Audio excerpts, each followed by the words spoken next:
বাংলাদেশের বিভিন্ন অঞ্চল বিভিন্ন বিষয়ের পরে বিভিন্ন জিনিসের জন্য বিখ্যাত, যেমন বগুড়া শহর দইয়ের জন্য বিখ্যাত এবং খুলনা শহর চিংড়ি মাছের জন্য বিখ্যাত। আর আমাদের খুলনা বিভাগে যশোর জেলা বিখ্যাত খেজুরের রস আর গুড়ের জন্য, এটা বিশ্ববিখ্যাত। সেই খেজুরের রস আর গুড়ের জন্য শীতের আগমনী বার্তায়, অর্থাৎ অগ্রহায়ণ মাসের শুরু থেকে চৈত্র মাস পর্যন্ত এই খেজুরের গাছ কাটা হয়, খেজুরের রস সংগ্রহ করা হয়। সেই খেজুরের রস থেকে খেজুরের গুড় তৈরি হয়। এটা অত্যন্ত সুস্বাদু ও মজাদার। একজন গাছির ইন্টারভিউ নেওয়া হচ্ছে এবং সে অনেক কষ্ট করে খেজুরের গাছ কাটে, খেজুরের রস বিক্রি করে এবং খেজুরের গুড় বিক্রি করে তার জীবন অতিবাহিত হয়। আর মাঝে মাঝে কৃষক, সে একজন কৃষক, কৃষিকাজও করে। কৃষক এবং গাছের দুটো কাজই সে করে। জিজ্ঞেস করতে খুবই গুরুত্বপূর্ণ এবং অত্যন্ত সুস্বাদু, এবং সে একজন সঙ্গীত শিল্পী, বাউল শিল্পী।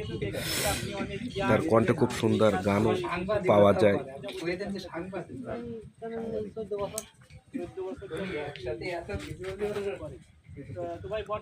অত্যন্ত সুন্দর এই খেজুরের রস, প্রকৃতির দান, যেটা এই খেজুরের রস যশোর জেলাকে বহির্বিশ্বে নতুন পরিচিতি দিয়েছে এবং বিখ্যাত করে তুলেছে।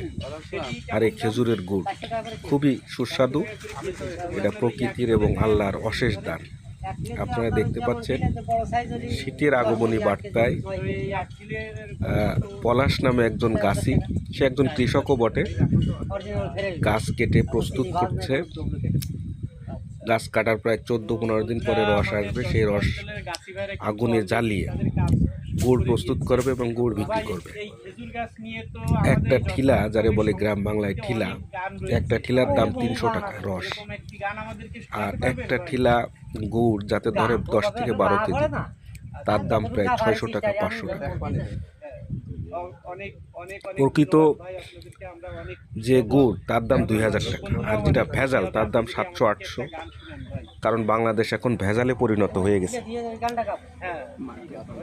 অরিজিনাল গুড় তার দাম 2000-2500 টাকা দাম, এবং খুবই সুস্বাদু। আর যেটা ভেজাল সেটার দাম কম। ভিডিওটি যদি ভালো লাগে তাহলে সাবস্ক্রাইব করবেন, লাইক করবেন, কমেন্ট করবেন, দ্রুত শেয়ার করবেন আর আমাদের পাশে থাকবেন। ধন্যবাদ।